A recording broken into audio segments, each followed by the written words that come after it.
How does one celebrate a lifetime?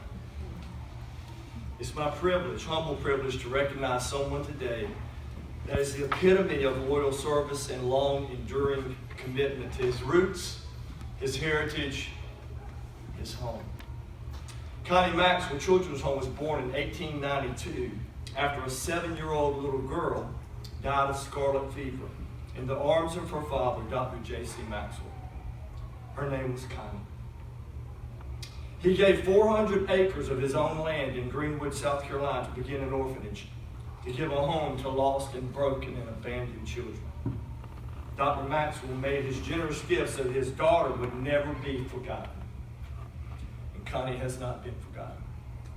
For 127 years, over 17,000 children and families have been loved and fed and provided clothes and taught the love of God and offered a safe place called home. One of those children was Mack Baltzegar. Mack came to Connie Maxwell as a young boy and basically never left. Of course, he did leave the care of the children's home when he became a young man, and then successfully served others as a staff member for South Carolina Vocational Rehabilitation Center in Greenwood until he retired. But all during that time, he also spent time volunteering and helping Connie Maxwell. In his 80s today, Mack still comes every week to volunteer his service to the children at home. As a wonderful, accomplished artist, Mack has sketched or painted every building that stands or has stood on our campus. He knew them all by name and always has stories about each. He knows every single corner of our campus, which is a testament to his love for this special place. He's taught art lessons to children through the years. He's playing golf tournaments. He played tournaments with the children. In fact, he played in our recent tournament this year. He's conducted hundreds of tours for visitors on campus, has spoken to many community groups through the years. Mack knows more about Connie Maxwell than any other human being. One of the larger tasks he's undertaken is organizing and categorizing pictures, letters, and documents and other memorabilia related to the history of Connie Maxwell.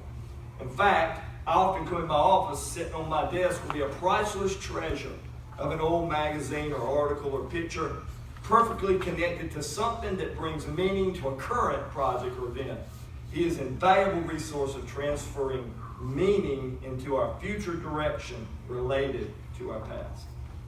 As we all know, history reveals the future, and Mack is a master at bringing light to those things that makes Connie Maxwell a very special place. When you walk through the halls of our activity center, the walls are lined with pictures that he's either painted or framed. When our alumni attend reunions, they enjoy the many memories displayed by the talent and sacrificial time Mack has given to his home. Simon and Garfunkel once sang in a song, "Preserve your memories. They're all that's left you." Mack is a champion of preserving memories, and the joy he has increased in the lives of others is immeasurable. This year, I personally requested that Mack would serve on the Board of Trustees, the highest honor I could bestow on his wonderful stewardship to Connie Maxwell and the man of God that he is. I could go on and on, but suffice to say, Mack is Connie Maxwell. You see, love is what love does. Mack loves Connie Maxwell. We love Mack. Mack is joined by his family today, and I want you to please welcome a lifetime of volunteering. Welcome Mr. Connie Maxwell, a lover of children, a legend, a legacy of Connie Maxwell's good work, a humble servant, friend to all that know him and love him. Mack Baltzegar.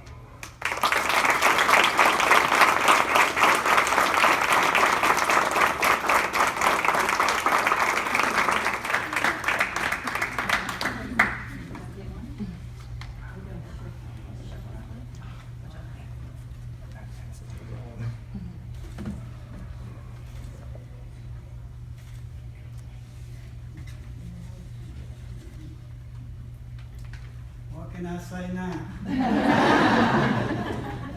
Thank you, Danny for all those special words and kindness.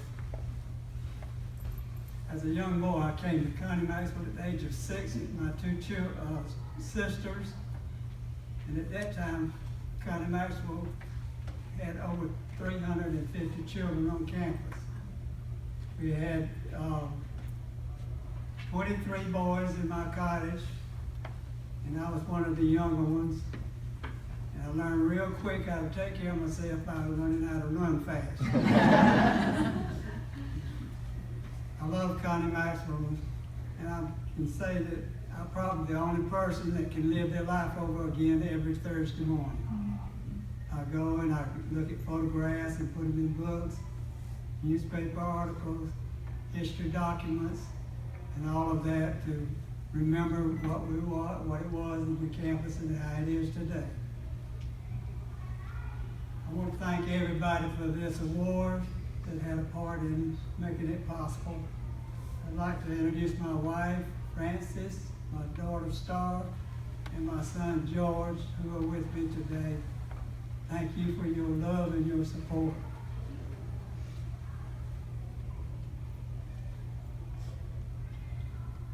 I want to share this award with Connie Maxwell, my home, because they have volunteered over 125 years to take in over 17,000 children in need, to give them a home, food, clothing, and shelter, God's love, home, and they gave them all of the love that they wanted, and also they gave them training, and not only training, but support. Through grammar school, through high school, through college, and even beyond, if needed.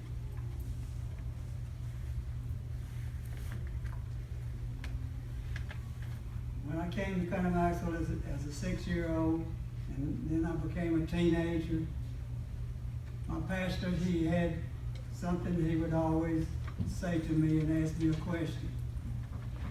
He called me McGillicuddy. I don't know where he got that nickname. He said, McGillicuddy, reckon you'll ever amount to anything. And he continued to do that for as long as I can remember. Every time he was with me or saw me, he said, reckon you will ever amount to anything. And I've carried that with me for all of these years, wondering if I would ever amount to anything. Well, I can answer that question today. I have finally amounted to something.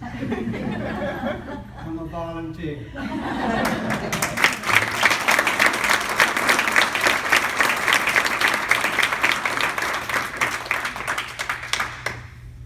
I want to thank the First Lady and the Association for Volunteer Administration for giving me this honor and honoring me in this special way today.